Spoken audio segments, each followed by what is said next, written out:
Hi, my name is Elliot Mathias. Welcome to this short series examining the issue of anti-Semitism.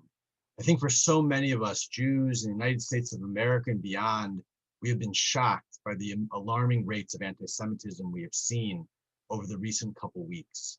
In some ways, maybe it shouldn't shock us. Anti-Semitism has been part of the Jewish identity, the Jewish people, really from our creation for thousands of years.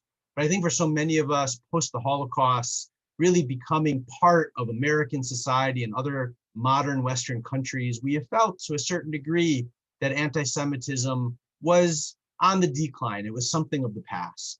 But our recent history, unfortunately, has shown that it is something that has come roaring back. Even in 2019, pre-COVID, anti-Semitism really started to show its ugly face. We saw it in whether it was in Pittsburgh, at the shooting of a synagogue, the Synagogue Tree of Life, whether it was online or at marches like in Charlottesville, this evil of anti-Semitism really started to come back alive. Amazingly, in 2019, even though Jews are only 2% of the population in the United States, over 60% of religious-based hate crimes were perpetrated against Jews. Think about that. It's not only that we're only 2% of the population and 60% of hate crimes were perpetrated against Jews, but 60% is the vast majority, meaning all the hate crimes against Muslims, against Christians, against Hindus, against all other religions were less than just the hate crimes against Jews. Pretty unbelievable. 70, and just to add to that, those were statistics from the FBI, 2019 hate crimes.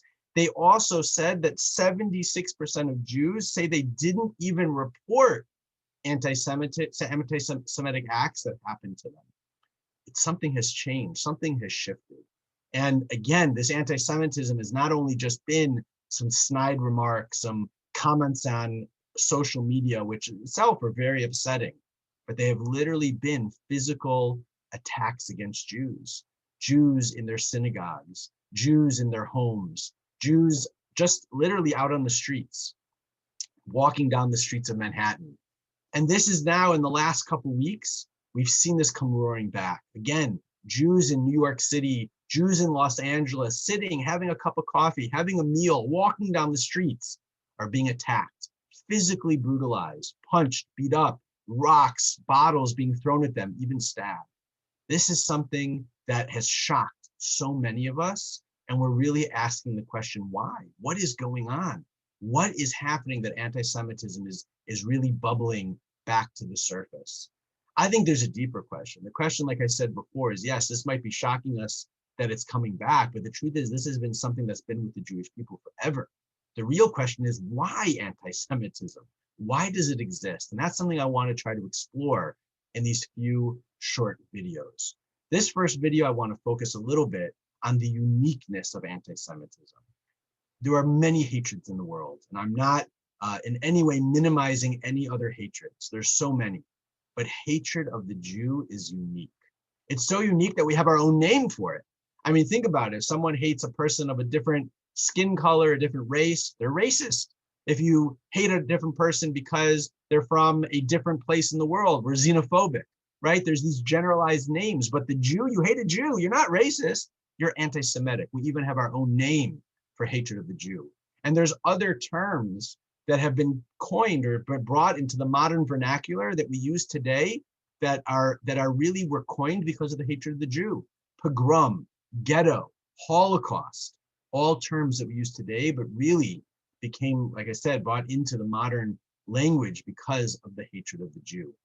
The hatred of Jews are different. I want to show you, this is just a quick song from the 1970s, National Brotherhood Week. Tom Lehrer was a famous folk singer, and he sang the following.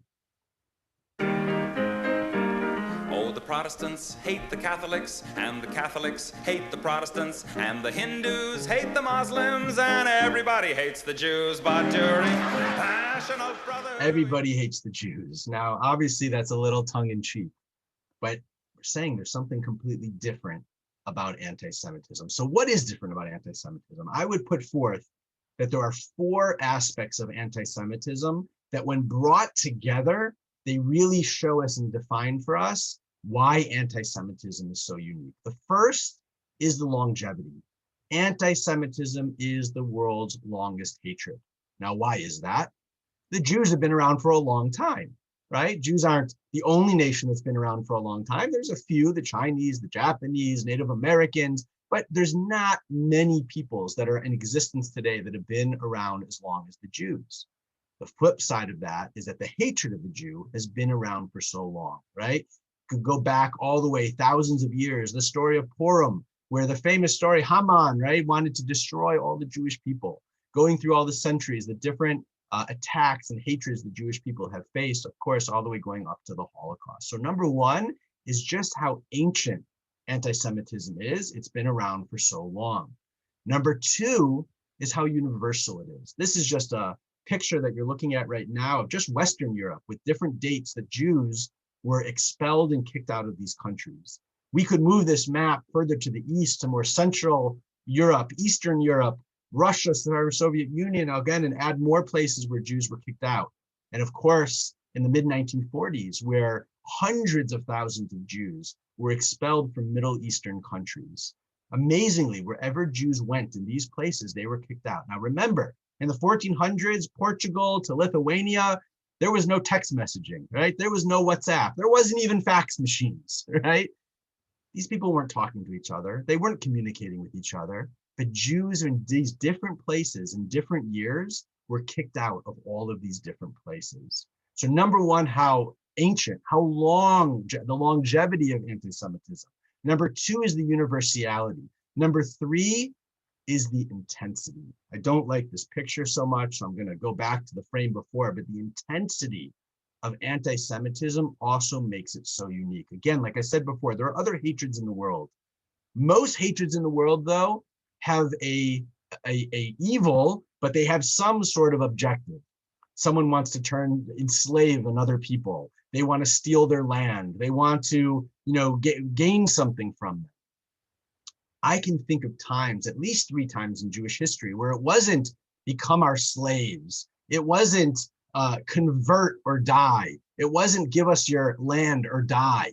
It was just die, right? They just wanted to kill us. And obviously going into ultimately the Holocaust, right? The extermination of 6 million Jews, we can see this intensity of Jew hatred.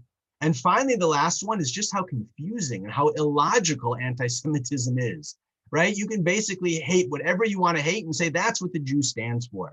We're capitalists, we're communists, we're powerful, we're weak, we're dominating, we're lazy, right? To me, the best example of this is World War II. What 2 nations lost the most people that were killed in World War II? The Germans and the Russians. Total enemies, killed millions of each other, had total opposite views of the world.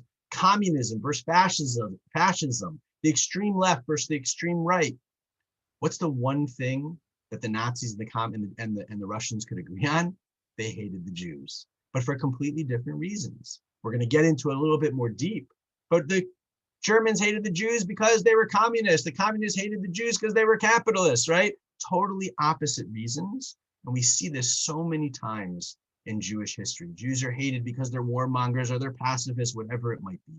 So when you put these 4 things together, how ancient, how long anti-Semitism has been around. Number 2, how universal it is. Wherever we've gone, we've been kicked out. Number 3, the intensity of the Jew hatred. It's not convert or die, it's just die. And finally, how illogical it is. It doesn't make any sense. When you put those things together, we see how unique anti-Semitism is. Now, in the next video, what I want to do is examine what are some of the reasons people give for anti-Semitism and really dive a little deeper to see if those reasons are true or if they're just excuses.